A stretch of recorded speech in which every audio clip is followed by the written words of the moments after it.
I said Obsidian busy this week. Yes, yeah, I noticed the 1.0 announcement. I haven't looked at Eleanor's notes that you put in the vault yet. Now I've grabbed them, but I haven't looked at them in depth yet. But there was in literally just scrolling through. It must be like 10 pages deep. In scrolling through, I did notice that when she was talking about outlining, but also being committed to a system created by others. She was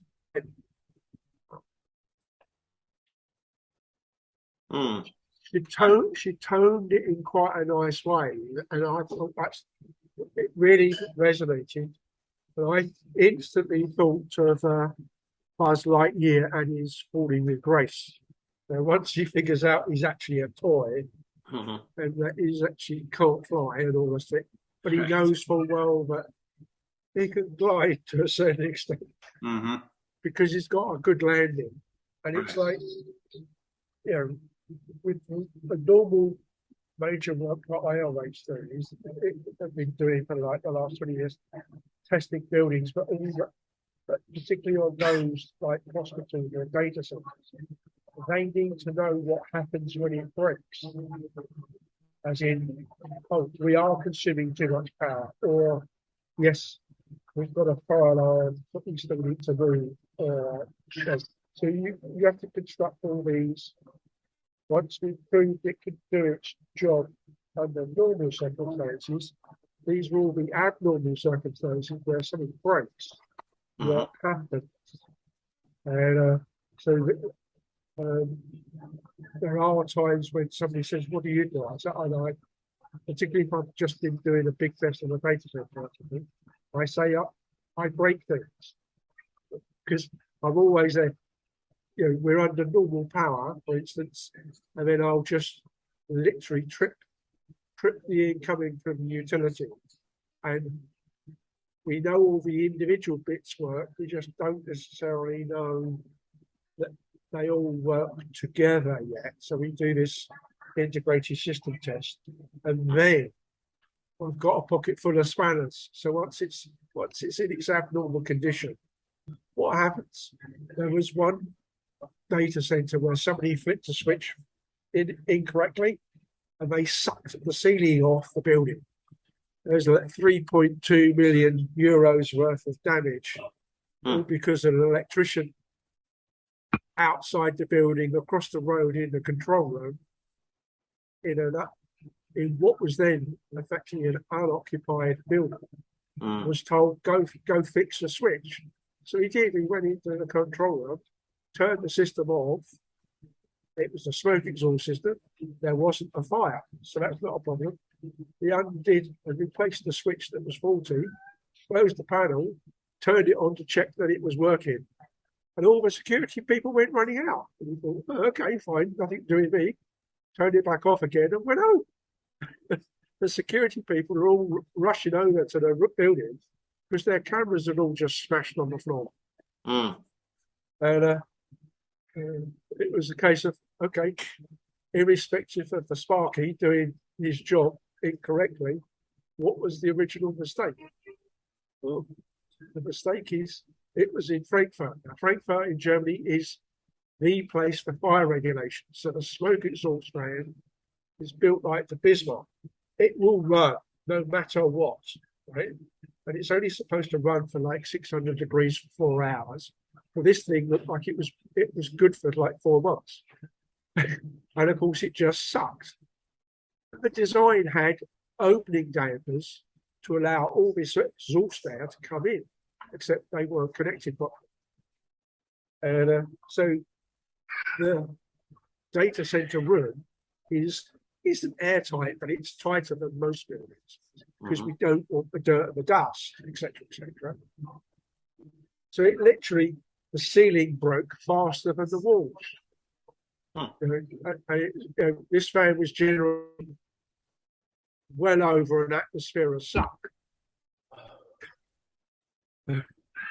And for various reasons, the ceiling was very, very airtight, and the walls weren't so airtight. But good fun. Yeah. So, so yeah, I just was scrolling through Eleanor's thing, and looks like there's a video attached to it, so maybe I'll start with that.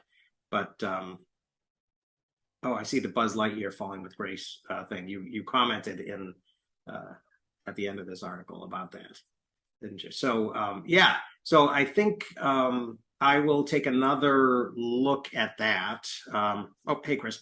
And yeah, it's kind of weird. I've not really been doing that much in Obsidian lately, partially because I feel like I'm not adequately keeping up with all of these changes. And I don't know what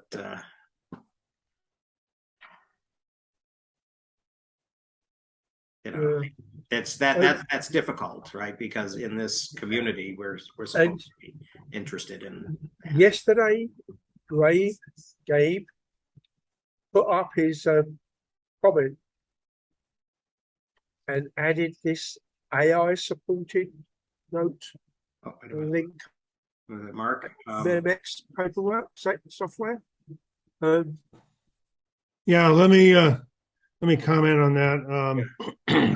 I haven't been here for a couple of weeks, but I've been playing with MEM, which is available, but the extension of that is supposed to incorporate some AI that, as I understand it, allows you to, especially if you have a very large collection, find related notes. Let's put it that way.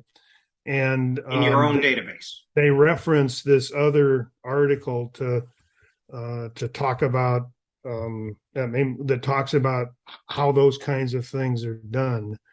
I'm not going to claim I understand that other article. I just happen to know that it was referenced.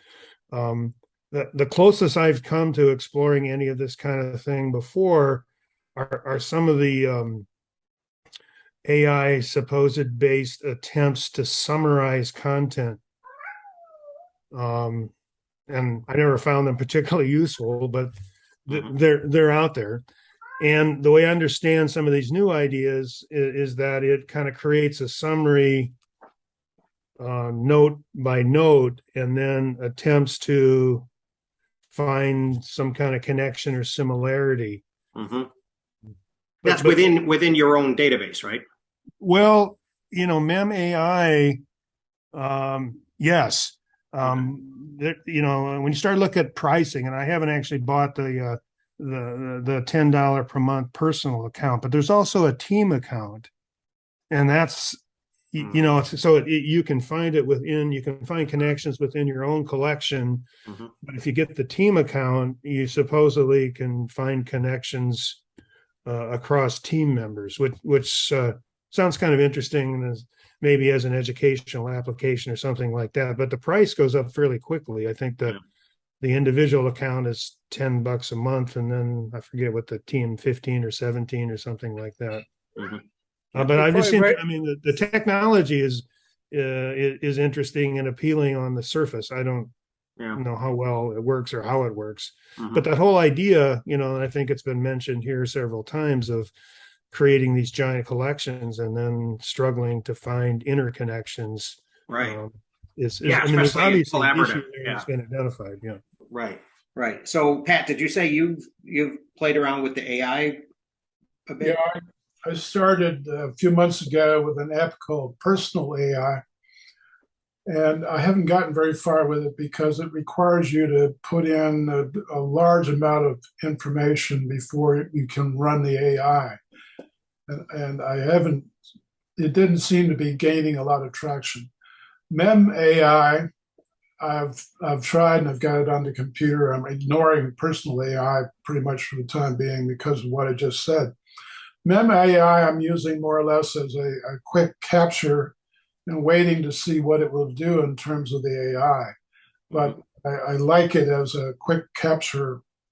I like to capture this, but I don't want to go and put it in Obsidian or the brain or anyplace else. I just want to grab it right now and go on with what I'm doing. That's how I'm using it. I'll see what comes out as far as AI goes. Yeah, Ma'am has this kind of interesting. Are you using it on an Apple's on a Mac? I'm using on Windows. Oh, on Windows. I didn't know that because there's that thing where it's Command Shift Space, and then you can just grab text. And does that work across platform? Yeah, that works on the Windows as Okay, long as you're running the desktop app. Right, right. I don't think That's what's kind of neat about it. I don't think it works in the browser. But.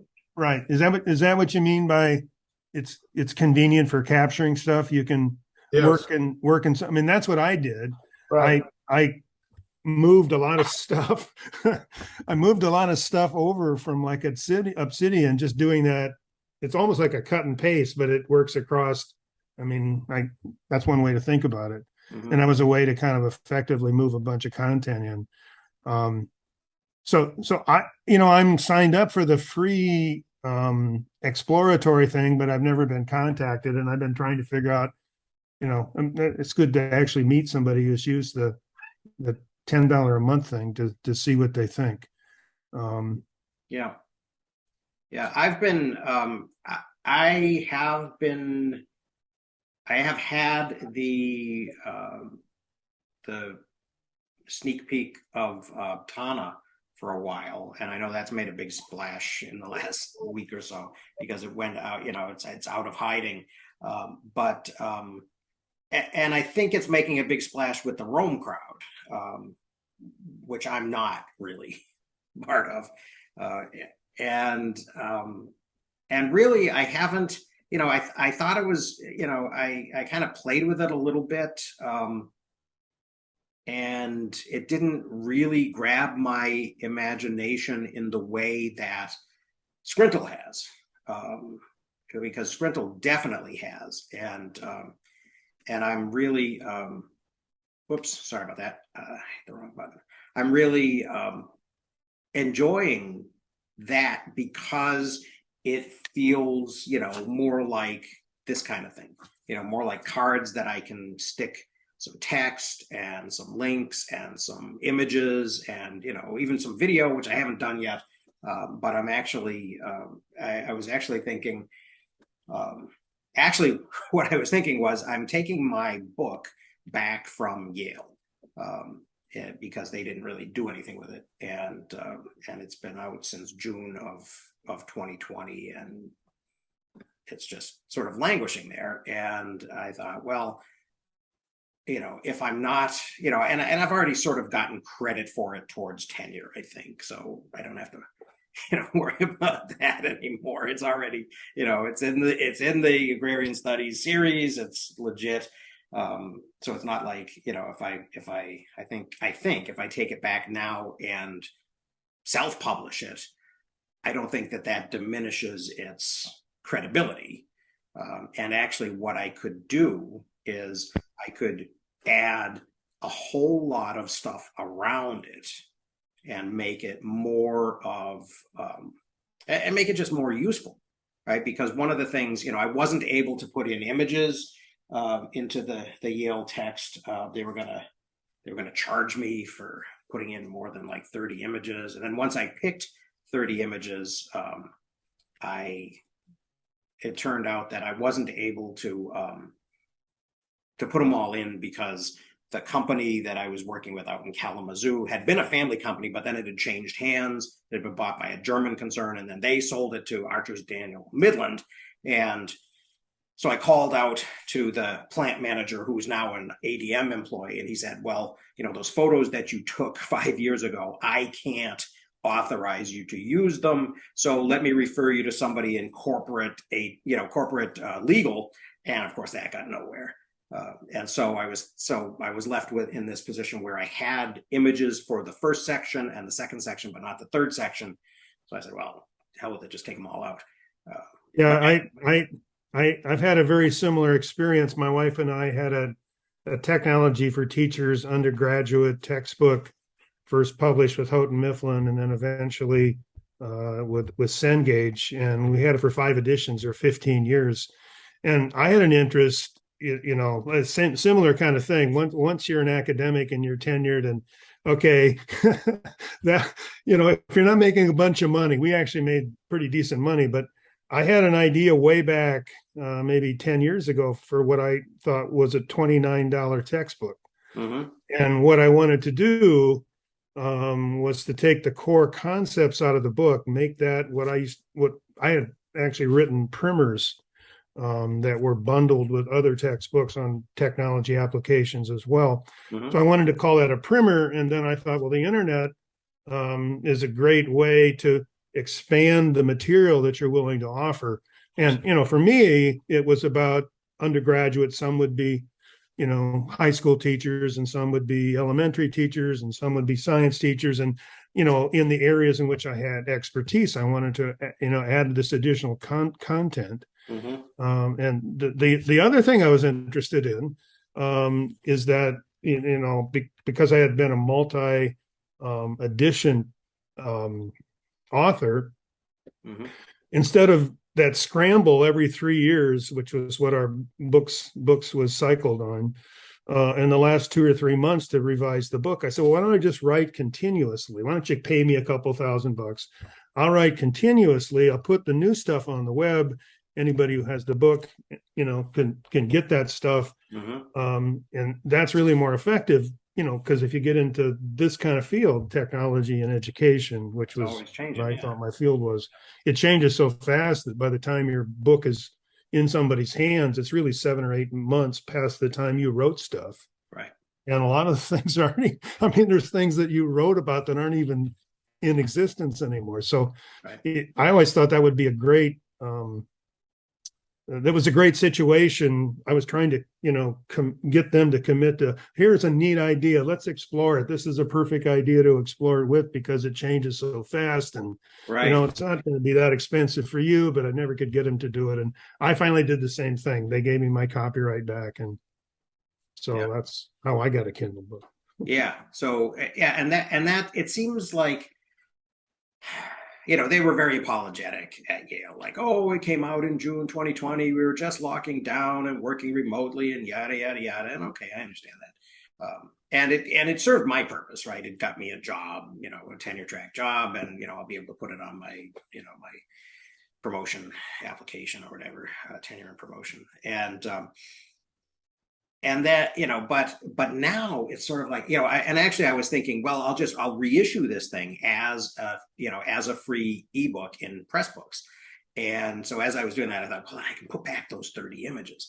And then as I was going in to find the best quality, version, because I had sort of taken them all and turned them into black and white TIFFs of a certain, size and resolution and stuff for Yale. And I realized, oh, I can do it, I can do color and higher res now. So I was going back into, archive folders looking for the originals. And I have got so much stuff in folders. And I was just thinking, and I've got hundreds of images that are relevant to, sort of the narrative of the story. And then I've got thousands of scans of documents and stuff like that. And not that everybody's going to be interested in all that stuff, but I was thinking, there is I think a market for some of the images from, sort of the peppermint industry and the families and all of the story that I tell, so that can go with the narrative. And then I was also thinking, in this research, it was really 3 sections, and it was 3 sort of distinct research processes, right? The first one was at a tiny little town historical society in Ashfield, Massachusetts, which is in the the Berkshire foothills. And so it's an old building, and they have a little museum, and they have a back room where they have file cabinets and stuff. So that was one process. And then the second, and that was where I did my Ashfield research and got most of my stuff. And so I could, so I was thinking, well, I could talk about that. I could talk about, what it's like to, to kind of go through file cabinets where nobody knows what's in them, and transcribe, handwritten stuff and all that. And then the next phase of it was the upstate New York part of the story, and that all of the documents for that were, half of them were at Cornell, because the company that I was researching had it was another family company, and sort of the final president of the company had donated all of the stuff to Cornell. So they had boxes and boxes of company correspondence and family items and all that kind of stuff.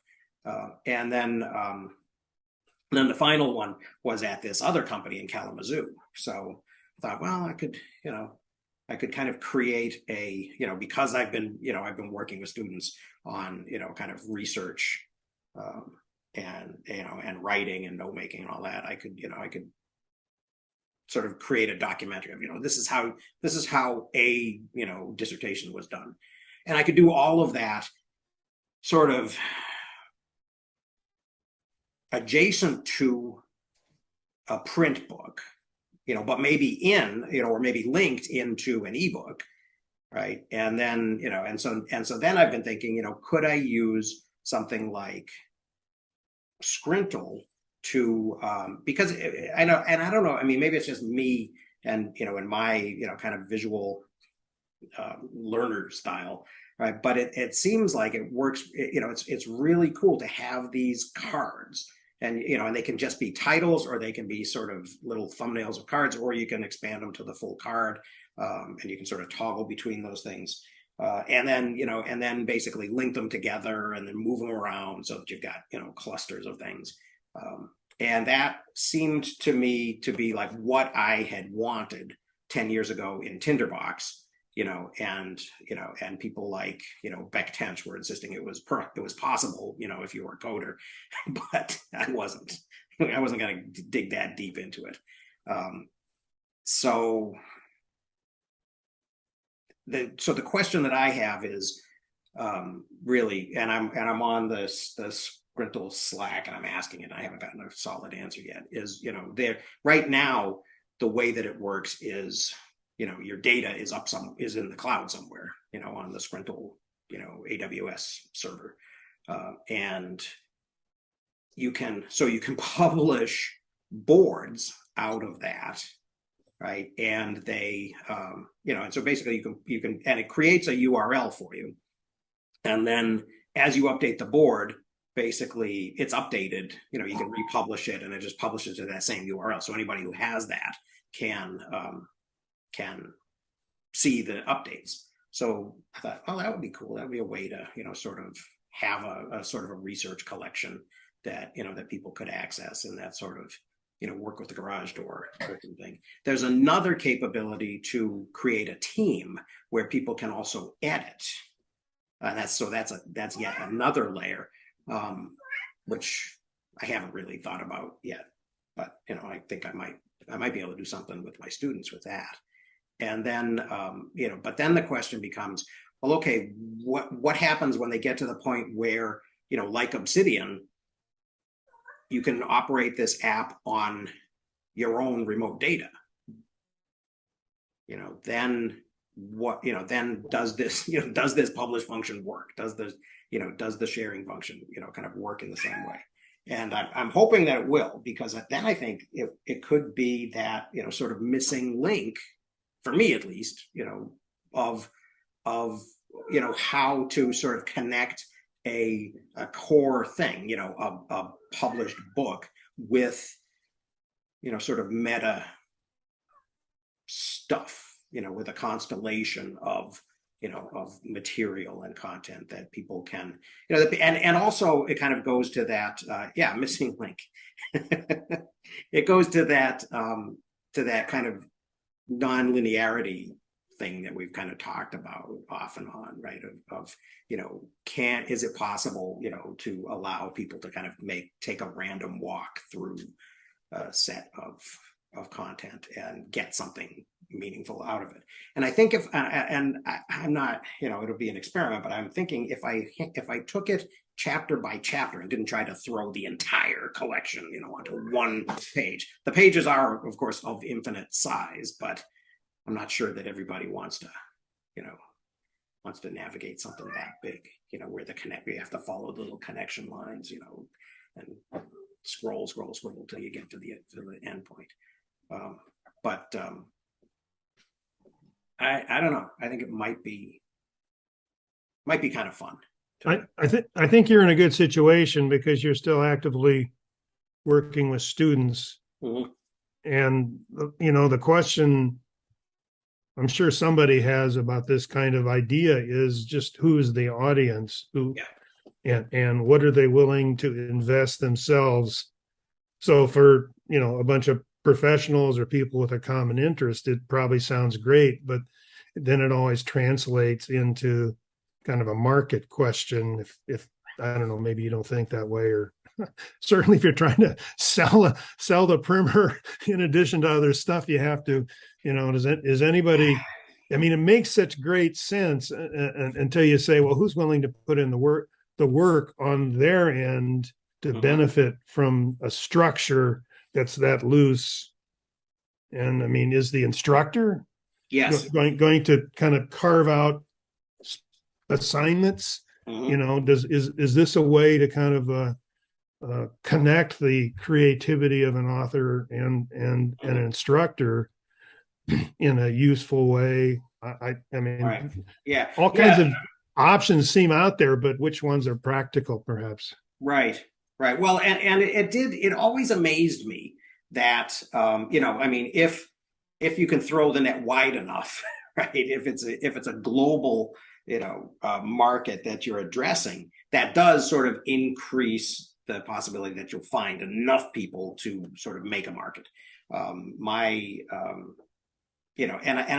think in my YouTube channel, probably my subscriber base is probably it's probably sort of artificially large because I did that reaction video to a history of, what was it called? History of the Entire World, I guess, that kind of comedy video.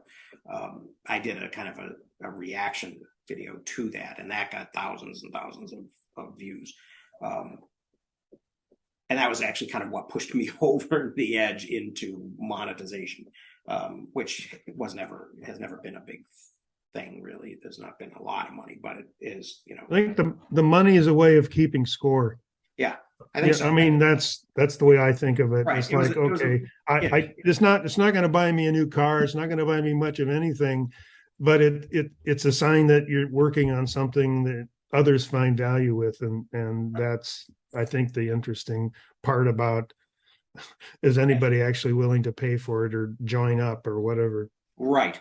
And that, and actually I have taken that reaction video down subsequently, and it didn't drop to nothing, but it dropped quite a bit.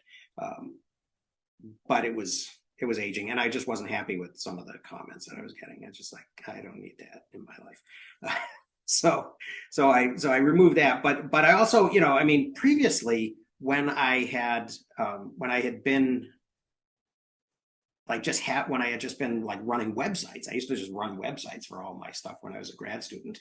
And one of the things that I did was I wrote sort of essays and abstracts of everything that I read. And would you get down, buddy? And people actually read them.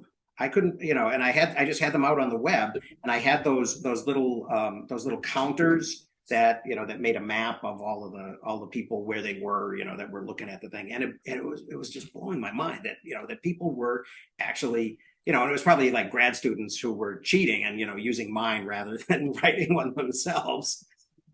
But well, it reminds me too. I've been looking at Joaquin Jungius's note collection from the late 1600s, and he, had like 42,000 slips of paper that he bequeathed, and several students held his note collection after he died, and they used it and collated it, and that continually got handed down, and now it's in I think one of the big French national libraries. Mm. And researchers are, delving through it. So it's, still 400 years later has a market. And I think its market would actually be even bigger. The same way, they're digitizing it slowly, although it's not easily, in the website interface is half dreadful. Mm. So it's not as interesting looking as Luhmann's notes that are a little more searchable, and there's more metadata about them. Mm-hmm. But suddenly now there's this new market for a pile of notes that's, Yeah. 80 years old in Luhmann's case, or Mm-hmm. several hundred in another. Yeah. But it also then Jungius's collection is interesting as well, because he used scraps of paper that had been used for other things. Oh. So there's now historical value to the scraps of paper he was taking his notes on, because it was a lot of apparently a lot of religious material that's interesting to that time period, potentially, for scholars. So not only are his notes a thing in and of themselves, but the verso of his notes are a wholly different animal. Mm-hmm. Yeah. Apparently. Yeah. Well, and what things connect to is interesting too, because one of the things that I've been sort of assessing about, or discovering about, sort of my own kind of piles of information, are that there are connections between them, right? A lot of this stuff is, the connection for a lot of the material is Ashfield, Massachusetts, this little hill town, right? Where, which I didn't go to looking for peppermint. I went there looking for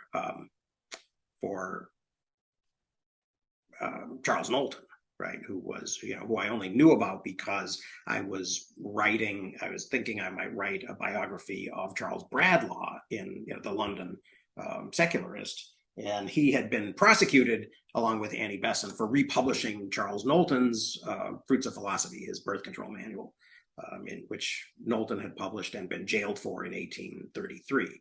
And so Bradlaugh and Besant are kind of hauled up in front of the Queen's Bench in 1878 for blasphemy once again. And I think the final blasphemy case in English history. And so that was sort of what got me to Ashfield. But then once I got to Ashfield, I discovered, I started opening these file drawers, and there was a manila folder with these, with this pile of letters from these brothers to the one brother who stayed, and they had gone out to Western New York and to Michigan. And, and so I transcribed all of those and compiled all those. And I thought, oh, this is kind of an insider view of the Yankee migration. And so I published a little ebook on Pressbooks of that. And then one of those brothers was, it was a supplier of peddlers. And so then I got interested in the peddlers. And then the other guy was this guy, Samuel Ranney, who had preemptively excommunicated the Congregational Church because he knew they were coming after him, because he had read Knowlton's other book, his Elements of Modern Materialism, which was kind of his metaphysical screed. And so it kind of all, it all kind of connects. And so I thought, well, this might be a way of, sort of having it out there and letting people, follow the connections to whatever, degree they're interested in following them. And maybe it'll be useful for somebody at some point. And at the very least, it will give me, working on it from the inside, and maybe I won't show all of it, but I'll have a set of connected things. And actually, that was one of the things that really, sort of structurally kind of interested me about Scrintal, was that the basic unit is, kind of a card, and then the card can be on any number of different. We are working on section 3 actually this week, so the whole section. And yeah, we should probably get to that in a minute. But let me just finish this thought, if you don't mind. The basic unit is the card, and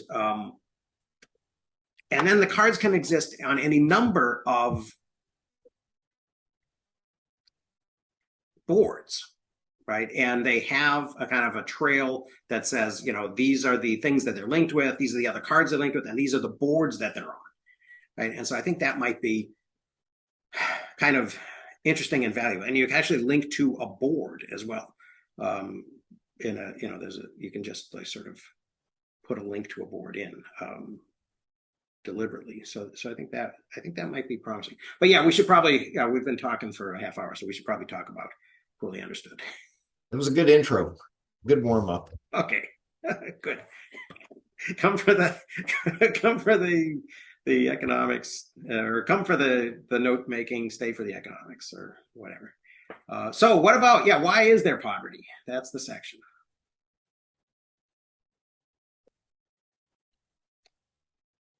Who wants to kind of throw us into this? Rugged individualism and self-reliance was something that I highlighted. Well, I'm kind of behind, but let me make one observation and see what you all think of it. Actually, I started thinking about some of this. I've been gone a couple of weeks. I was on one of those river cruises from Paris to, well, essentially to the Alps eventually, once we got on a bus. But I contracted COVID about 5 days in, and was confined to my cabin with my wife for a week. So it was an interesting trip. But anyway, I had some time to read and catch up, or at least, one observation, again, actually, that's made me think about being in Europe and being part of the healthcare system there for a bit, and just learning a few bits and pieces about differences. Like I remember in Switzerland, what was they were talking about, you live in France and work in Germany, and oh no, spend your money in Germany. I mean, they have these interesting observations themselves about the strengths and weaknesses of different economies and how to benefit. But one of the things that struck me is just, in Switzerland, which is a very expensive place, they're talking about 70% people rent. Very, very small proportion of people actually owns land that's not passed down like maybe farmers, but just that mentality of. But on the other hand, we had a cab driver there. It was basically saying, well, everything and everything is kind of taken care of, and so you're never too high, you're never too low. And he made this comment. I don't have enough experience in Europe to know, but he basically said, well, if you need something, you go to the police, and that's like, police, that's not a welfare. I wouldn't think that the police, and they'll help you with this or that. And so part of it is, reflecting on the general question, just general, expectations. And obviously that's the big theme of the book. We're done in to some extent by our myths about who the poor are. Mm-hmm. And anyway, one observation that struck me reading some of the previous materials had to do with the predictors. And I'm thinking about whether the predictors, if those are in fact, kind of the root causes, or what can be used to anticipate who's going to have trouble, how being a single parent and having a new kid and all that kind of stuff intersects now with the recent decision on Roe. The notion of, well, who's obligated now to have a child and why didn't they before, I think had a lot to do with, this is going to completely disrupt any hope I have for achievement and getting ahead. And I don't know. That's just this one thought I had. I don't know if that was. I tried to look through or watch the videos, but that whole notion of we seem to be, or the powers that be aren't necessarily leading the country in a positive direction because we're instituting now these additional requirements, expectations that are going to feed into some of these predictors of poverty. So I don't know if anyone had anything to say about Roe v. Wade and the decision related to, single parent families and having a child as an entry point into at least temporary poverty. Yeah, it's interesting. I think that there is something there. That the thing that as you were kind of going by it, talking about Switzerland, the thing that jumped out at me kind of was that sort of, Davos, new world order idea that, you will own nothing and be happy, right? Which, maybe that is a less sort of sinister way to understand that. Well, hey, it's working in Switzerland. Nobody's a homeowner. It's not the same type of expectation and that we have kind of in the American dream, and seems, if not to be working, at least not to be crashing and burning in a spectacular way right now. But yeah, the idea that, I mean, it's funny because what's his name? Dave Chappelle has a joke about choice, right? And he says something about women should have the choice and men should just shut up about that. But then he sort of goes on to say, you can choose to have the baby or not, but I also have choice. I'm not gonna, I don't have to feel obligated to pay for it. So it does seem like there's a kind of a social question implied in the whole Roe v. Wade argument, or the rescinding abortion rights argument. So if you believe the authors of the book Freakonomics, which they are economists, they did their study, and they were trying to figure out why we had a dramatic decrease in crime during the 90s. And they attributed it to Roe v. Wade 20 years earlier, which was kind of jaw-dropping, that would have an effect, which kind of corresponds to, with unwanted pregnancies, probably impoverished mothers, creating more poverty and that sort of thing. And then, of course, the cost to society. Another hypothesis I've heard of was lead in paint, yes, which is quite prominent in housing of impoverished people. So so 20 years we can expect crime to go up, I guess. Well, actually, let me say something about lead in paint, because that is an interesting story, John. We always say, when we say lead in paint, we always think about toddlers chewing windowsills, right? Yeah. And that's the big problem, right?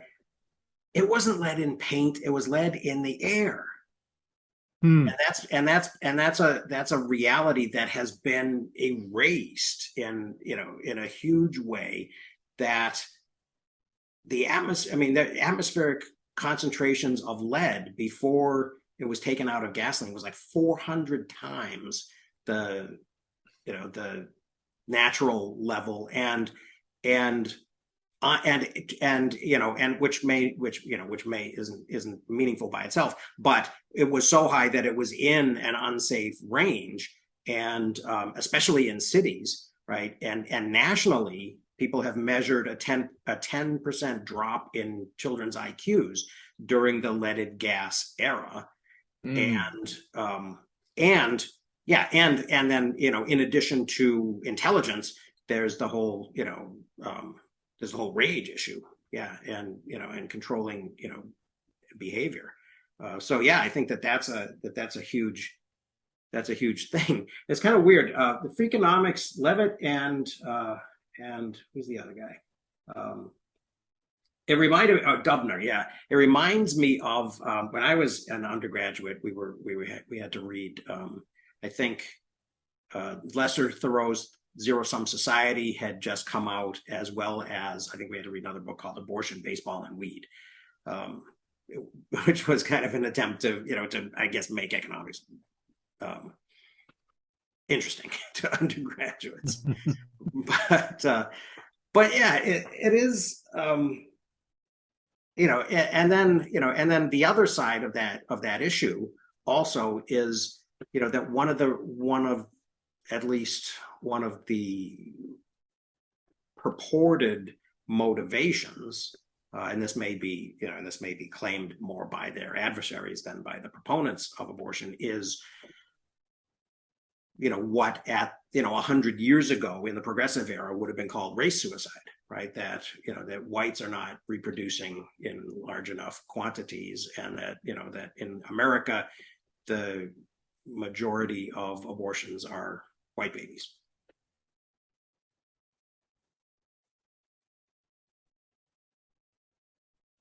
So I don't know what to do with that. I'll just throw it out there as a provocation.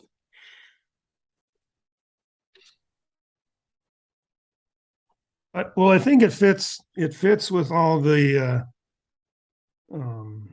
unstated. I mean, that's the theme of the book, right? There are a lot of these things that are misperceived, and so many of the so many factors are kind of built on this notion of people taking advantage maybe of the system, even though that probably isn't the case. And they're right, there is a racist element, it appears, to some of it in a lot of people's perceptions. And I assume that's the whole point here is what if we actually examine the real data, and it would challenge a lot of these, but that's kind of deviating into into politics in general, and whether the facts and the data and the evidence are what people consider. Mm-hmm. Yeah, it does strike me that that one of their goals is just to sort of educate people to the idea of necessary conditions not being sufficient conditions, right? Just to that logic, right? That yes, hard work is necessary, but that's not automatic. So, and I think that's, I mean, that's probably a good time to remind people of that. Oh, we're back to the truth sandwich. So, do we want to continue? Those of you who have been having this side conversation about the truth sandwich, do we want to talk about that for a couple of minutes? Because that seems to be recurring in the notes and in Obsidian.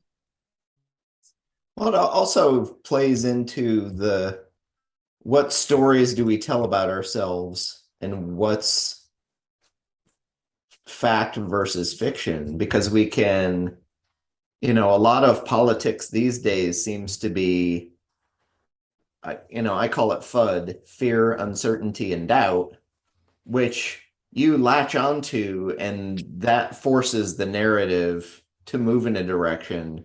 So we move as a society and a nation. America moves in that direction of exploration and pulling oneself up by one's bootstraps, which, historically, if you look at where that comes from, it was a phrase used to mean the impossible. Mm-hmm. But now somehow it's like, it's, daring do, and you can get ahead. And I think when you mix that idea of America as the land of opportunity, and you can get ahead and pull yourself up by your bootstraps, and anything is possible. When you think about all the examples of the anything is possible, and you think about the society and population as a whole, and you look at what must certainly be a standard distribution, all the stories we tell are the tiny like 0.001% of the far Outliers. right of the graph of the people who succeeded spectacularly. Mhm. And we totally miss all the stories of the millions and billions that didn't make it, you know. So we hold up these exemplars, which makes it seem like yes, everyone can succeed. Right. And the logic in there is that the outliers are inspirational representative examples Do I need to move the car? of what people can achieve at a Yes, no. uh,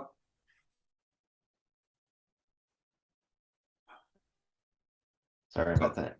okay. So yeah, so the suggestion or the assumption is that these outliers are representative of something that is happening more broadly in a not quite as inspiring way to the majority, right? And yeah, we should go back and check that assumption every once in a while, and maybe do a study of whether that was ever true, and and if so, when it was true and what conditions applied at the time and what changed. Well, the UK has an oddball one. Geology is taught as a exam subject for those taking their exams at 16, so your high school type thing. And the results have a double hump, like a two-hump cutoff. And it took them a while to figure out. Well, what it turns out is that those students who are staying on to get advanced level qualifications to go into university, some of those who are doing possibly geography are in the middle of their 2-year advanced section, taking the ordinary level, i.e. the 16-year-old geology course, or taking the geology exam because of the overlap is so high that if you're doing advanced level geography and you've already done your O-level geography, you have enough, provided you can remember the names of all the fossils. It's not totally. You have enough within the geography with all the geomorphology, so you know what the structures are, you know the periods and the idea of strata and all that stuff. Such that we literally have effectively two normal curves overlapping. Because they're two different, they're actually two different population samples, yeah. They're two different populations. You've gone through the stress of doing your ordinary level exams, and typically you do between 10 and 15 subjects in the UK for that. And then when I was doing it, at least, you would only do 3 at a real push. You might do 4 advanced level subjects, simply because of the amount of work per subject. So with the oddball one there being maths, if you did math, you would get 2 qualifications because you would do a whole pure math course and a whole applied math course and get both qualifications. And the first paper for each gives you math as well. So you effectively get advanced level math 3 times. But it's changed a little bit now because they've got the advanced level and the advanced level special. So are they doing science isn't taught as separate subjects anymore. It's taught as one. So you can't do biology, chemistry, and physics in their own rights at a lower level. You do science. But it comes to things like, a bit like I was commenting in there about joining the dots up to be able to contribute to the community of things like climate change, and this Lakoff guy that we've got popping up and down in this book at the moment, he comes up quite a bit in the 10 or so years before this work here was talked about, because he's looking at how you can take somebody who is at least leaning over to the denier side of the climate question and bring them forward into the, yes, there's something to do, and I can have an effect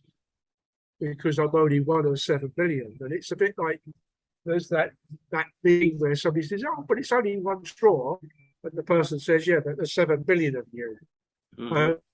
And I must admit, the conversation about plastic pollution in particular all seemed to really, really kick off where there was this one turtle with one straw stuck up its nose.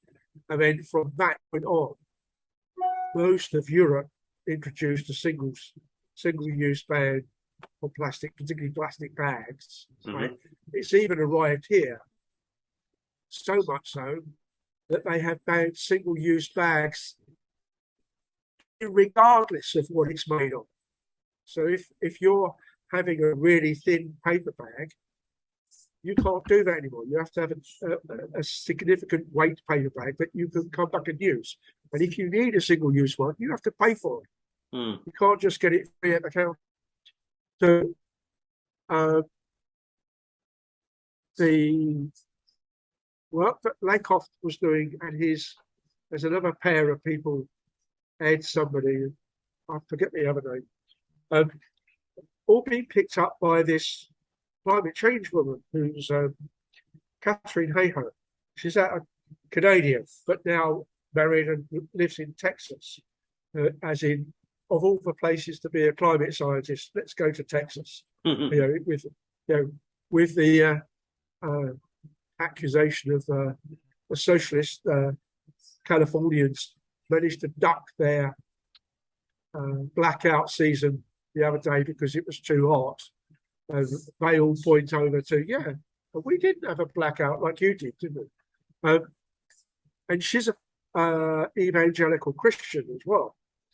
And so she is giving examples of, I never mention climate change, but when I'm in the church meetings, or I'm meeting with farmers, or I'm meeting with teachers or whatever, I ask the question, how's your flood condition, or how's your hurricane condition, or whatever? And it's literally taught. It never mentions climate change or diversity, for instance, but it's always, what's your problem? And because invariably the big ones will be climate change in some form or other, and it'll work up from there. And she'll, even at the end of the talk, people will know she's a climate scientist because she'll introduce herself as that. She doesn't hide behind the question, as it were. So many of her converts come up and say, climate change is a load of rubbish, but we need to get this drought or this flood resilience up. And it's okay, fine. We'll use climate change solutions at a small scale because ultimately it adds up to her area of Texas waterworks didn't have enough resilience, didn't have enough reservoir space 10 years ago. Now they're building it, whereas they didn't want to spend the money before. And at the moment, the question I have of this book, because I don't think we've crossed over the solution yet in part 3, going into part 4. Well, yeah, we talk about the musical chair question, and I keep going back on and saying we're obviously talking about, amongst other people, those people that work for McDonald's flipping burgers. Yeah, but the McDonald's burger isn't fundamentally more expensive in New Zealand. Yet they have like a $25 an hour or something equivalent minimum wage, and people still buy McDonald's burgers, right? Yet the excuse for not raising the minimum wage is people like McDonald's can't afford to pay $25 to burger flippers. And there's that me from the left that turns around and says, So it's McDonald's are getting the material support, or the Walmart is getting the material support, because most of their employees have to claim benefits in one way or another, such that you're not paying them well enough, yet the business still makes a profit. At what point can you morally justify taking a profit if the bulk at some number, we can pick a number, whether it's 10% or 90% or whatever, at a number of your employees that are in full-time employment or option of full-time employment, and yet they still have to go on some form of benefit subsidy support program from the government to live close enough to that McDonald's to work there without having to pass 25 other McDonald's or Starbucks or wherever. You know, at what point does the whole process get taken into account, as opposed to picking the fact that I've got a snowball in a debate in the Senate? So what do you mean global warming? You know, you could always pick a particular example. Oh, it's going to rain more. Why am I in a drought?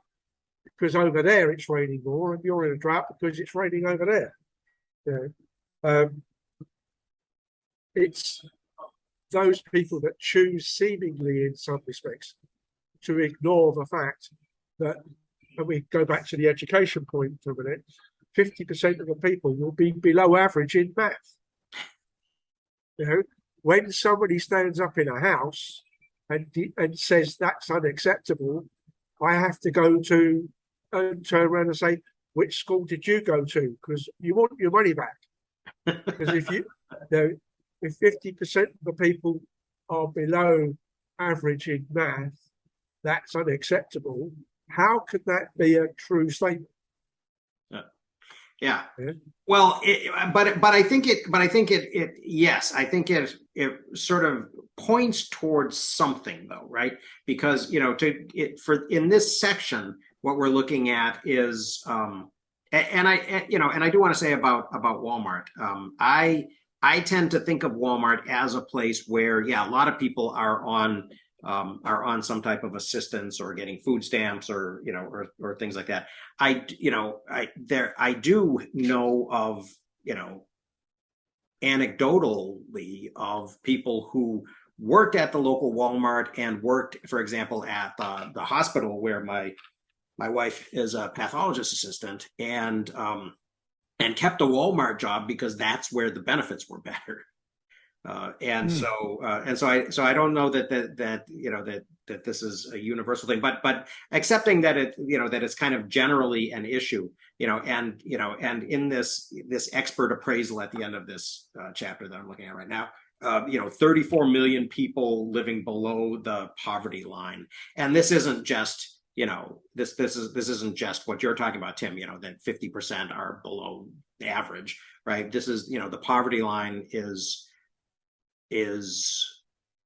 actually designated as less than half of the median, right? So this would be 34. So when you think about it that way, though, it does sort of generate that same question. Well, wait a minute, if so what type of a normal curve are we looking at? That's probably not unexpected, but even if it is sort of acceptable from a statistics perspective, how do we do these things that require a change in group behavior if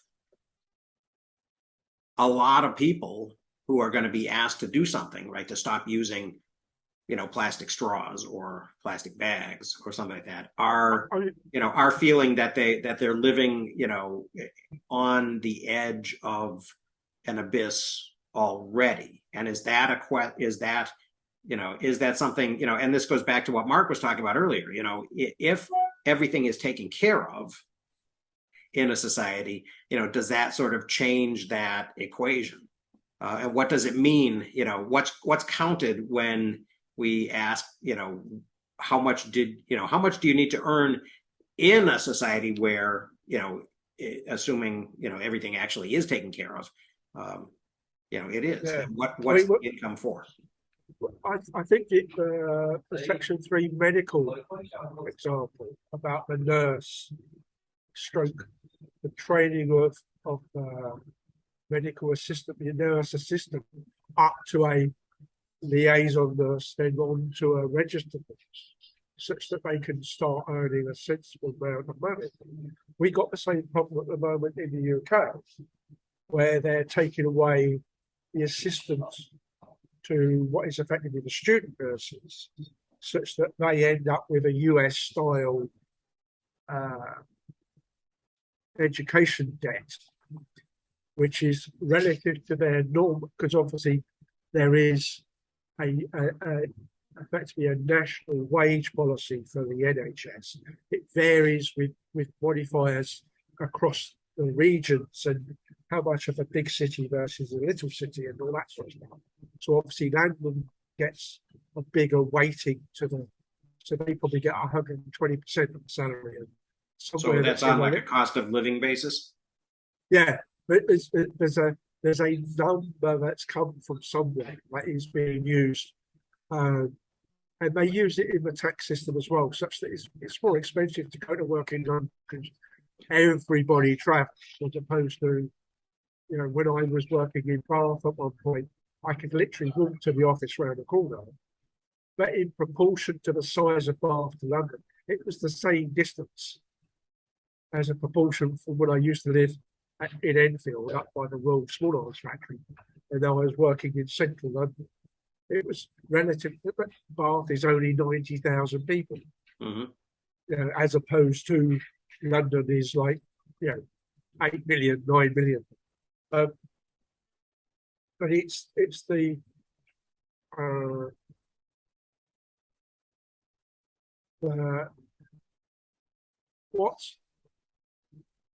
why are we here the oddball thing is those people that are on a decent salary keep getting offers from the bank like, oh, we can give you a credit card that gives you 5% off from us for every restaurant bill you use the card for.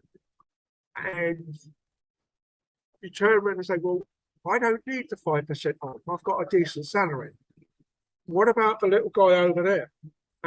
He's too much of a risk. We're not going to give him a credit card at all. So, and he's on effectively $300 a month, and I'm on $20,000 a month.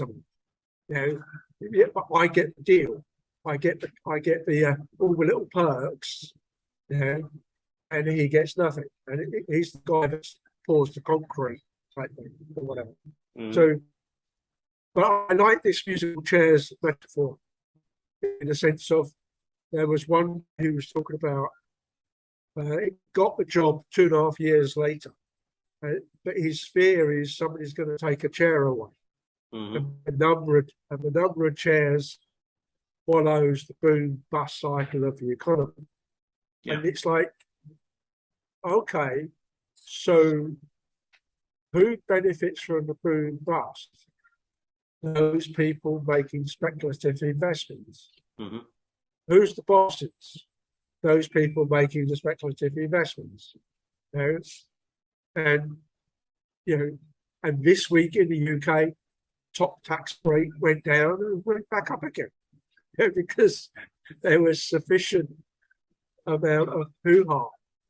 And the person who suffers is Chancellor of Exchequer. He's got kicked out of number 11. He's been there like 3 weeks. Well, one of the questions that I have about your example, Tim, is the question of scaling up, and if the systems work similarly at different scales, and if not, what do we do about that? You were talking about Bath with 90,000 people and London with 9 million. That's 2 orders of magnitude, right? So what types of expectations should we have of But- of these systems? And to go back to the text, one of the things that kind of jumped out at me was this, and it was right after that that nursing example, right? It was the who was it? It's Elliot Liebau, saying that neither hard work nor perseverance can conceivably carry a janitor to a sit-down job in the office building that he cleans. So so this idea of there being Yes. it's not a continuous curve, right? It's like the two hump thing that you were talking about. There are two different populations that we're measuring together. That came to me as being, there's obviously clearly more than two populations, because if you're using the cleaner example, if you apply for a visa here and you are a maid, for instance, if you apply for a visa, and you have to apply for the visa every 2 years or 3 years, varying. Since I've been here, it's changed twice. It was 2, then 3, then now back to 2. If you've applied for a visa as a maid 3 times, that's it. You could never be promoted out of being a maid. You're always going to be a maid, right? Whereas if you want to be the floor manager of a shop, they want you to have a degree in something. Okay, degrees are to a penny these days. It used to be, when I was at school, it was like 10-15% of people would go on to university. Now, with that 10-15% going on to university would be supported underneath by maybe another 40% going to college. Some of those would be directly supported by business, and others would go to college full time. Most of those colleges and all the polytechnics in the UK have gone. They've all been made either universities or they're just further education colleges, and they're focusing on doing these advanced level school exam stuff because they've been academies and stuff. They've been given slightly different names and they've been given slightly different business positions. But I think of me coming from the work, as I said, first time for my family going to university. I could have, and I did, work in a warehouse for the local equivalent of a Walmart. Literally with a forklift truck and stuck in the forklift truck shelves as opposed to the retailer shelves. But it was all in between school terms and stuff. It was just, let's go out and do as much different stuff as possible. The job I liked best, partly why I'm here, I suppose, is the equivalent job in the local library. So as soon as you walked into there, it was a whole different ballgame. I'm sat down repairing books, or I'm walking around putting books back on the shelf, or I'm stamping dates in books as they go out with the old mechanical stamps as opposed to electronic tagging. This is 40 odd years ago. But I then walked into consultancy as my first full-time job, and within the construction industry element, that's very open. You could go anywhere with that. But to be able to walk into a stock dealer's old style business, you'd have to know someone, because they only brought in people they knew with the right school tie or the right regimental tie and all that. And that's partly why you go to university. You make all those contacts, which is also mentioned in the book. Yet there are exceptions. One of them was a mate of mine who had to come back at 17 to redo his 16-year-old exams because he didn't do well enough.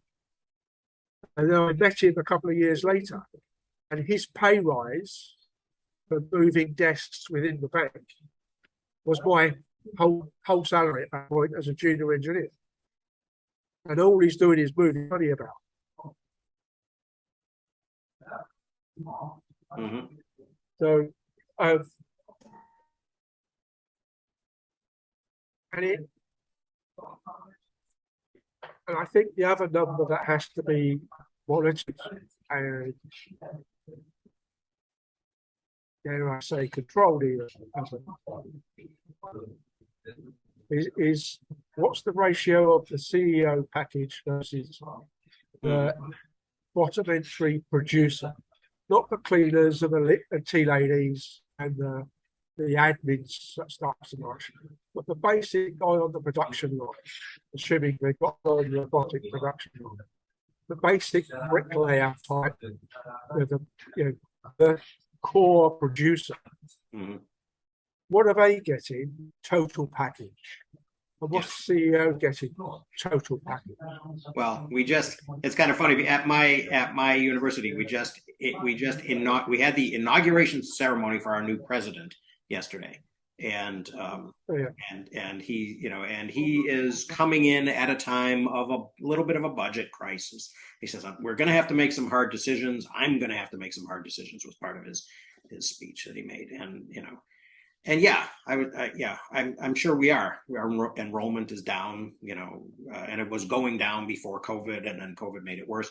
But the other thought that I had was, okay, you take his salary and the provost, who's the AVP, and the assistant to the provost, who is also, or I guess the provost is a VP, the assistant to the provost is an AVP.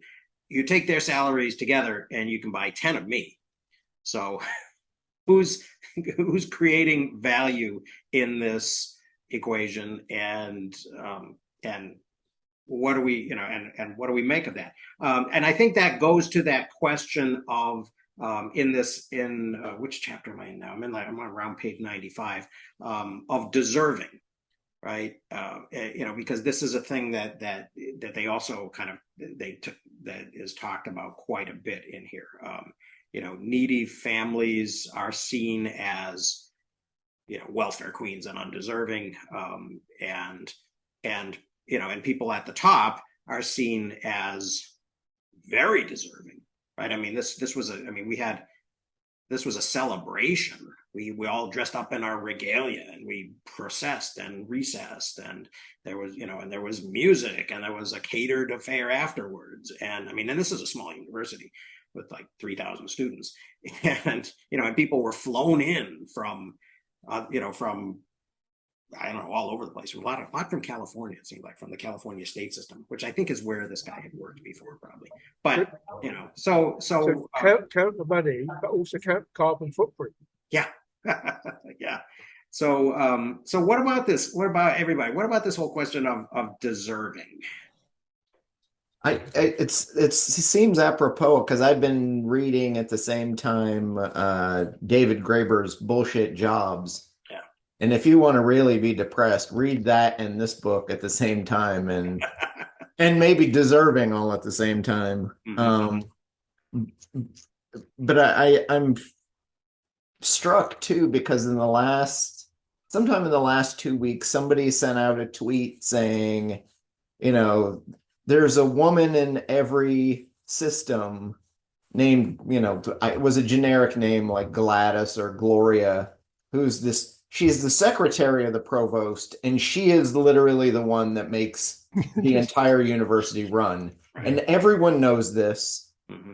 And that statement, which, was liked a million times and retweeted and commented upon, you've hit the nail on the head. Kind of that in combination with the idea of bullshit jobs, and I think it was Ginsburg has a book on universities growing without bound in terms of administration, and who's really adding to the value. Is it all these extra administrators, or would we just be better off taking that provost salary and hiring 10 more Dan and Danielles to do either more teaching or more whatever? Mm-hmm. And where is the value extracted? Yeah.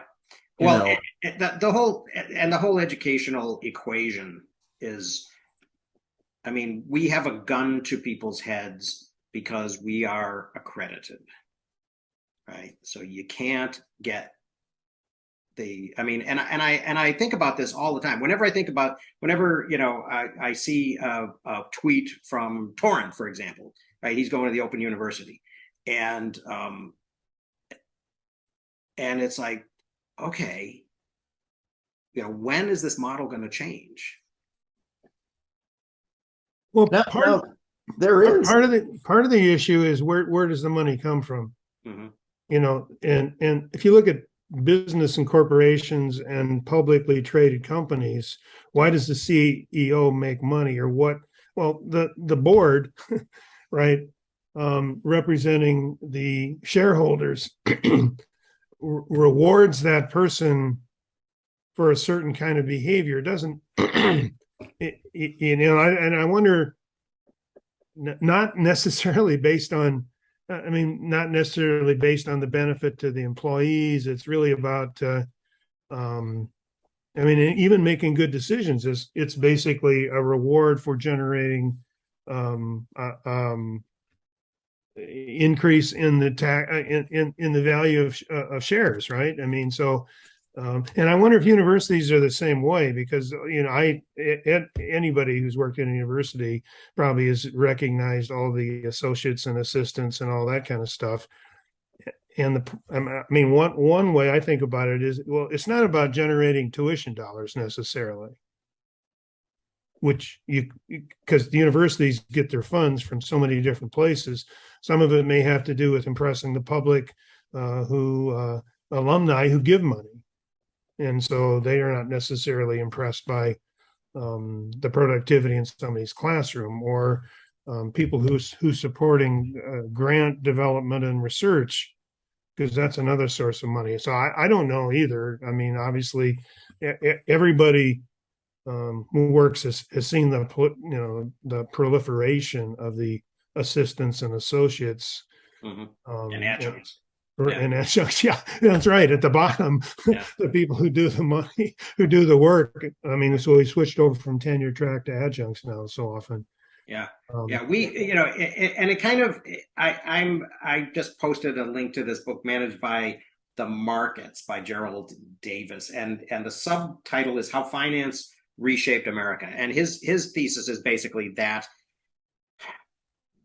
now with, and he even, there's a couple of articles that he wrote that even kind of lean more into this idea that it's mutual funds and then hedge funds, but especially mutual funds, that kind of began the thing, and then it accelerated with index funds and then hedge funds. Have sort of we're not in that sort of 50s, 60s, 70s era of managers,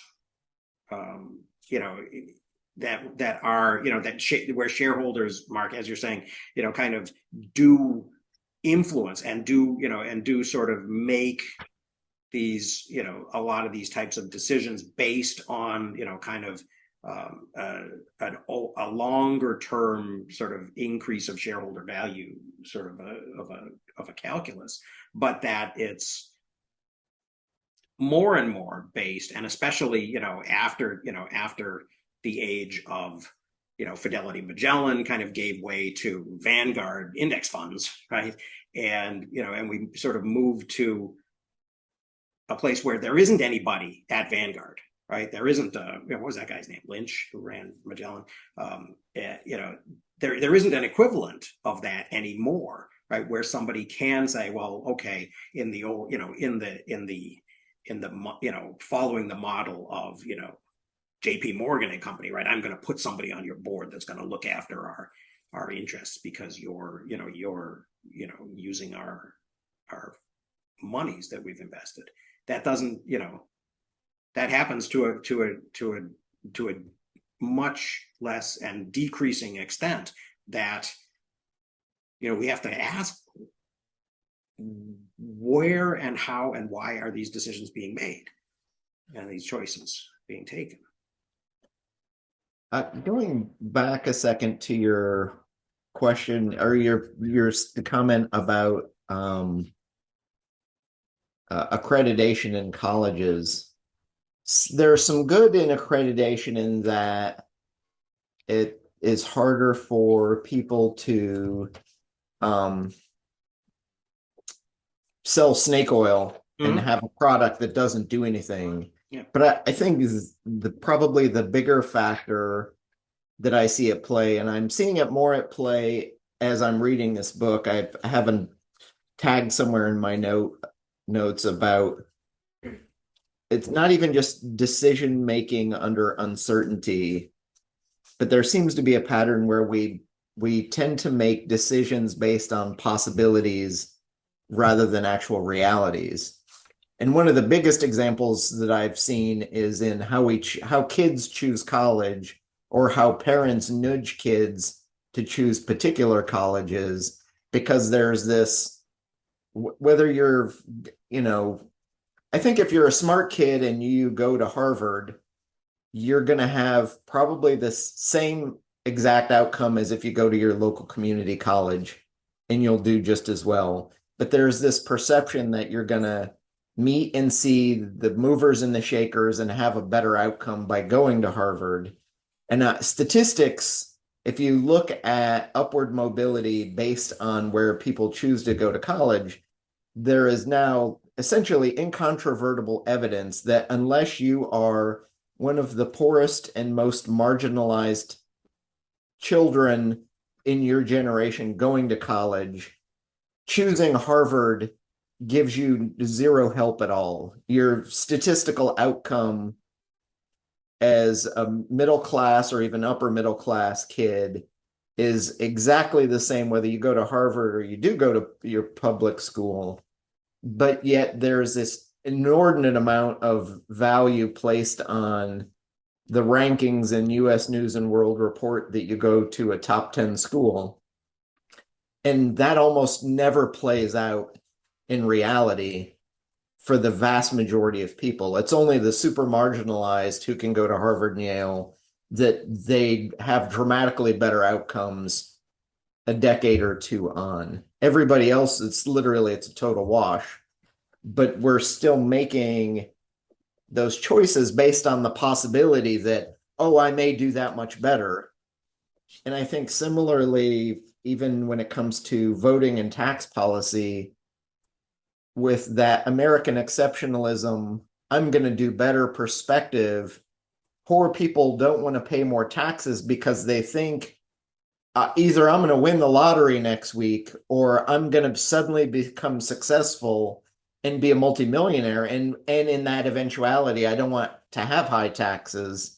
So you vote against it.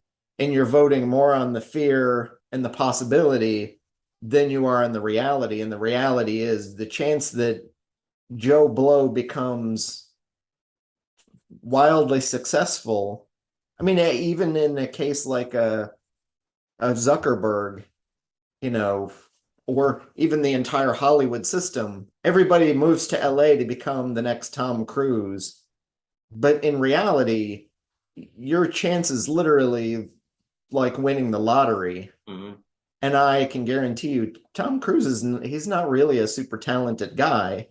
He's a guy who fit into a system and got stupidly lucky. And the type of character he plays, the cocky young guy, which is hard to play at 60. That typecast role. Cocky, yeah, he's going to run out of roles pretty soon, any day now. Yeah. Well, I think, but you're making those decisions based on the possibilities that could befall you, when in reality, 99% of the people who come to Hollywood leave Hollywood within 3 years because they come to that realization that it's not going to happen. Yeah. So my question is, how can we identify these places where we're making decisions based on possibilities rather than on reality? And how do we reset that to make better decisions for both our immediate future and our long-term future? Yeah. Do you have a reference for that? You talked about Harvard isn't really I can pull one up. I've seen Yeah, I'd love to see that. a couple of research see, papers. I always assumed that, I mean, as an academic, maybe being self-centered, I thought, well, those kids get no better education, but you know, they hobnob with people and have connections that students in my classes just never have. That's Yeah, well, that's what my Which is still justification that justifying the Harvard education if you can make it, you know. You can, right. Well, that's what my you dad always seem to be thought. saying that's not Told me. true, right? Yeah. Yeah. My dad always told me he grew up in East Cambridge, and you know, when I considered Harvard, he said you know, you won't get. I mean, I actually went there. I did a school visit, and I sat in some, you know, lecture halls of 500, you know, people, undergraduates and stuff, and you know, and then I went home and I said, hey, you know, and he said, well, it will change you. And the other issue too is a lot of those elite Ivies. Once you're in, all the competition is for getting in. Just to get in. Yeah. Once you're in, you're guaranteed a B or an A minus C. as long as you go through the motions. You know, and it's the same thing happens with medical school admissions. Medical schools they're not really trying so much to weed you out, but what their goal is. Well, they have so much money invested in you once you're in a little while that they can't afford to cut you.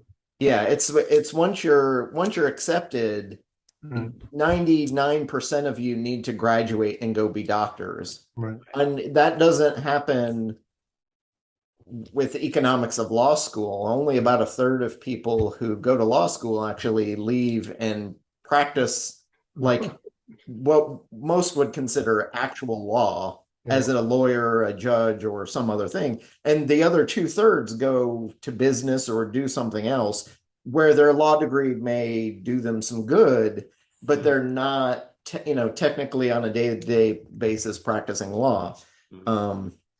And thus we have a glut of attorneys, and we're at a loss we don't have nearly enough doctors and not nearly enough nurses.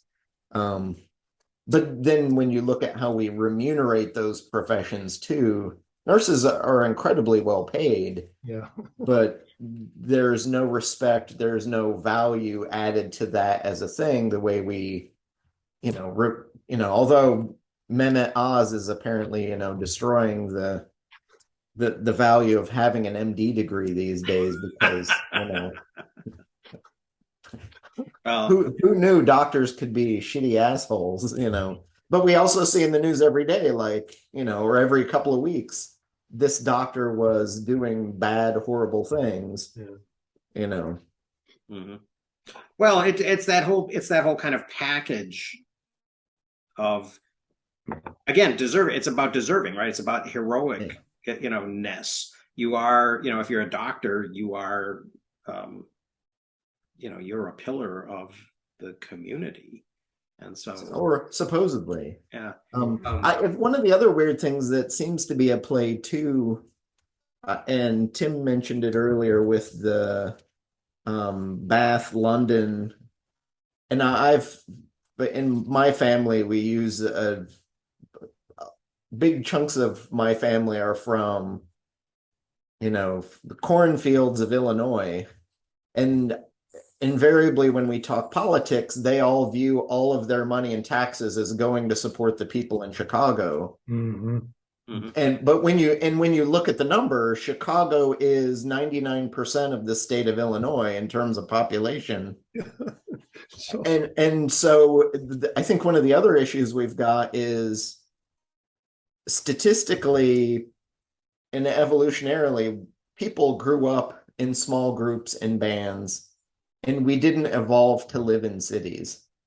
But once you become part of a bigger city and a bigger group, you can make different decisions, and the marginal cost of supporting a person in a city goes way down because they're all clumped into one spot. And if you, compare that with, let's say, providing cable or internet service to the United States, you drop a couple miles of wire in cities and suddenly you've got 98% of the country covered.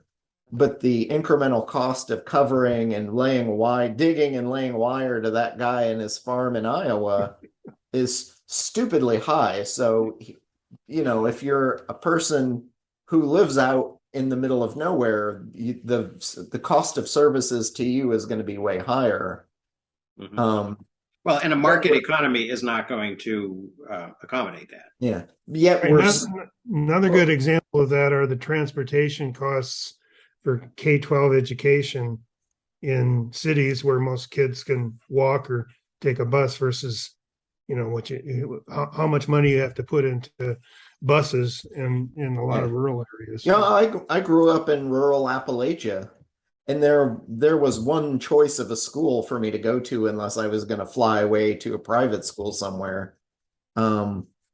Versus I live in Pasadena now, and there are 57 schools I could send my kid to, Mhm. and part of it's decision fatigue, and it's just almost silly.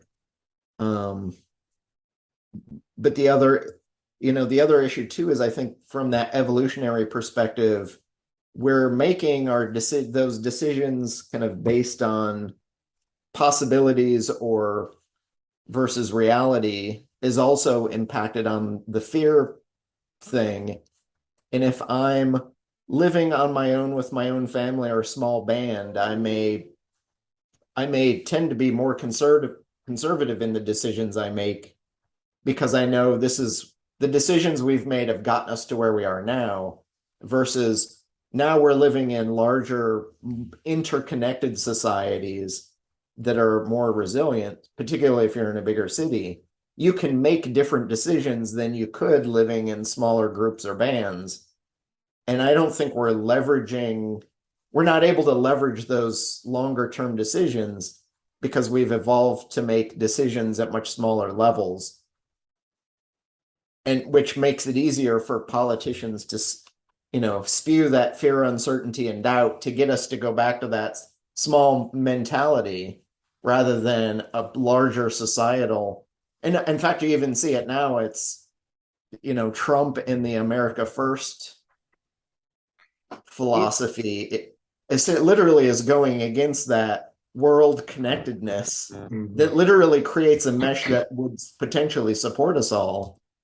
I'm wondering though, as you're saying that, Chris, is that as true as we tend to believe it is, or is what Graeber and Rengro were saying also a little bit relevant here, that that's the story, that's the kind of the Enlightenment story that we tell ourselves, that that the urban connectedness is safer and does provide more of a safety net than the thing before it.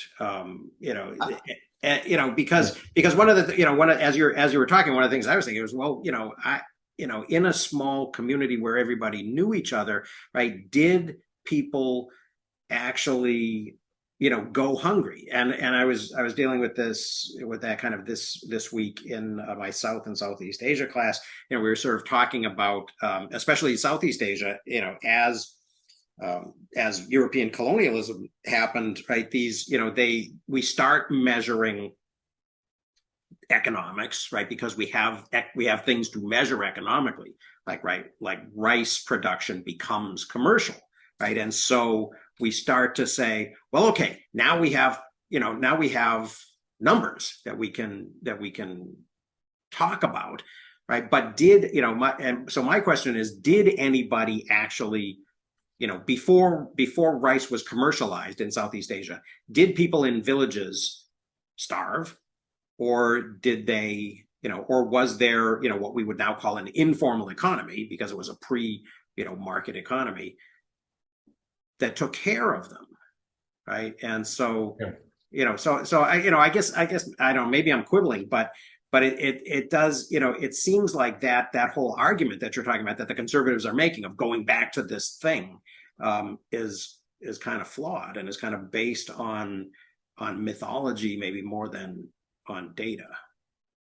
Yeah, well, it's also, as you grow in numbers, it's easier to hide amidst the numbers, which is another thing you may make a choice when you go to college is, do do I want, if I'm local, do I want to go to UCLA where there's 40,000, 50,000 people and I'm just another number I can fly under the radar versus do I go to a Harvard with a couple thousand people and then it's easier to be a bigger fish in a smaller pond than vice versa. And I'll grant you that argument that smaller societies probably did help each other out. I mean, even in the the Salem witch trials, one of the women who was accused was an indigent beggar who essentially came to the door and was begging for food and apparently was thought to be mumbling something as she walked away. And so the minister and the family accused her of witchcraft, like she said, apparently I was thanking him for giving me food as I walked away and he just didn't hear me. No, I wasn't cursing him. But in that small insular community, then it turned into something totally other that, decimated her life. Right. And it was probably all about just not wanting to feed her again. Well, and he at the same time, the particular minister in question was being kind of pushed out of the community because they weren't paying a salary and making good on, giving him the firewood supply that he needed for the winter, so not only was he kind of marginalized financially himself within the community, and here he is as a minister trying to help out the least of the group while his own daughters are facing some illness that they're not sure about. So he's stuck as that guy in the middle with the pressure pushing down, like for you it's that for you to feel good you need to have somebody below you who's even worse off. Yeah. Yeah, and I think that's I wouldn't argue that is sort of the pristine, kind of society that I mean I think that society is already kind of got this zero sum mentality kind of baked into it. Yeah. So, well, we are at 11:38. So, does anybody want to have a last word? I guess next week we are going to kind of turn a corner and talk about about whether welfare works and and what some solutions might be. So we've been kind of dealing with the same issues the last 3 times with this introductory set of sections, but now we're kind of into the potential solution thing. So, any last words on this?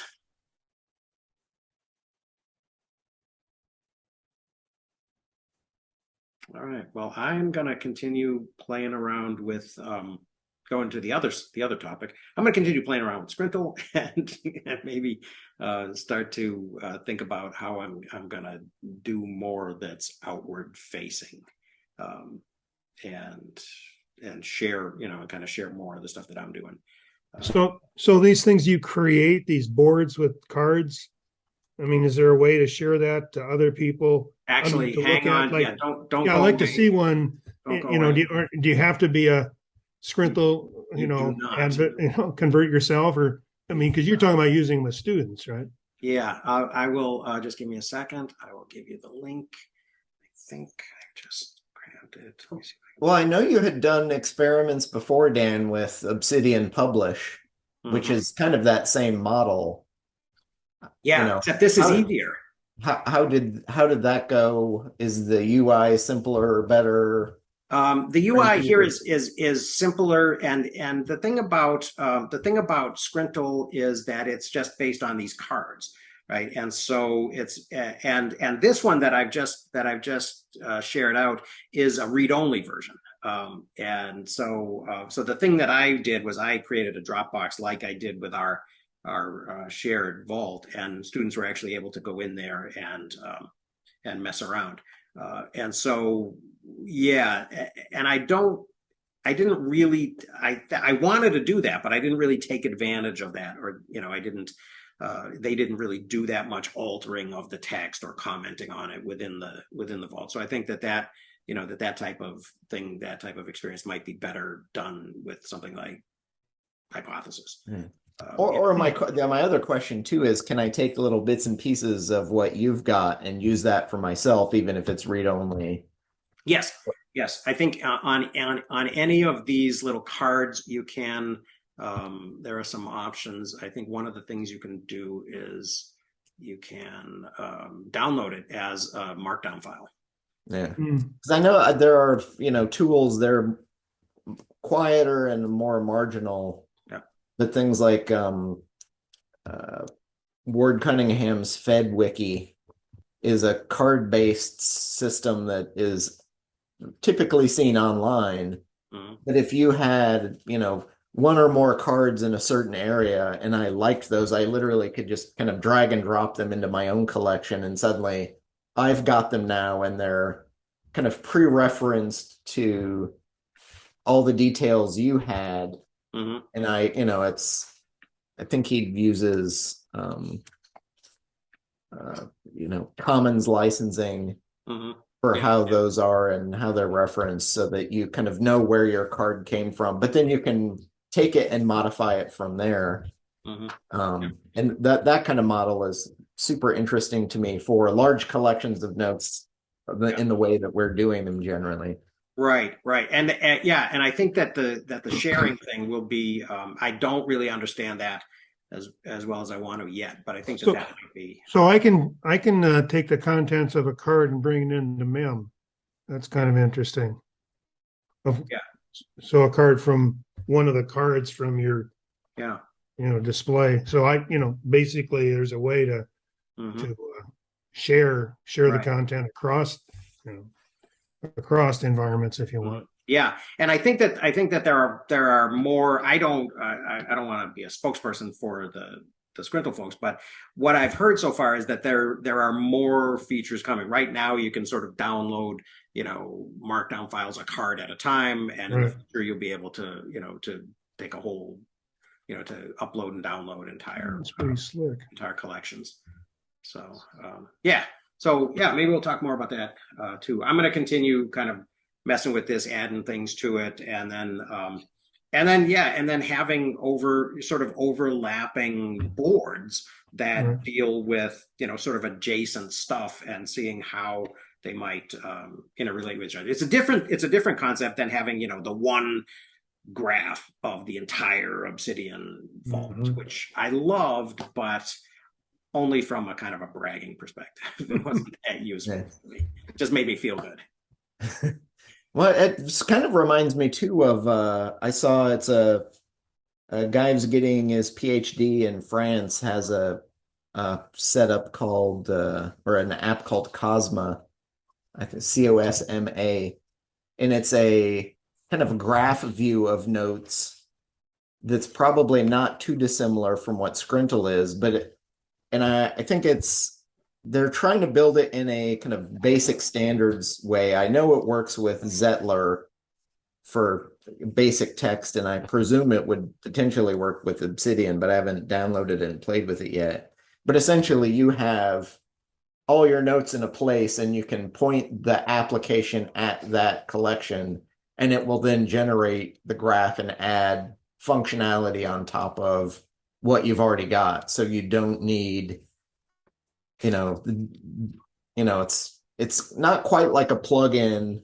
It's a standards based thing, so it might work like a plugin, but could be platform agnostic, so you could use it as a tool with any other note-taking thing, presuming that those note-taking apps are kind of following some basic standards to do that. So yeah, it'll be interesting to see how all of this stuff kind of converges.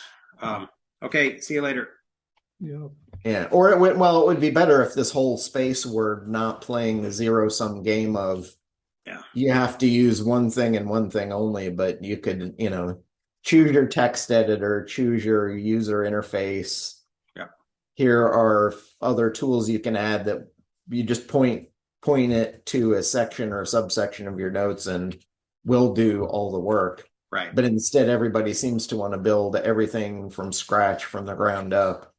And eventually we'll all be locked in, and 20 years from now, there will be a Microsoft Word of note-taking space.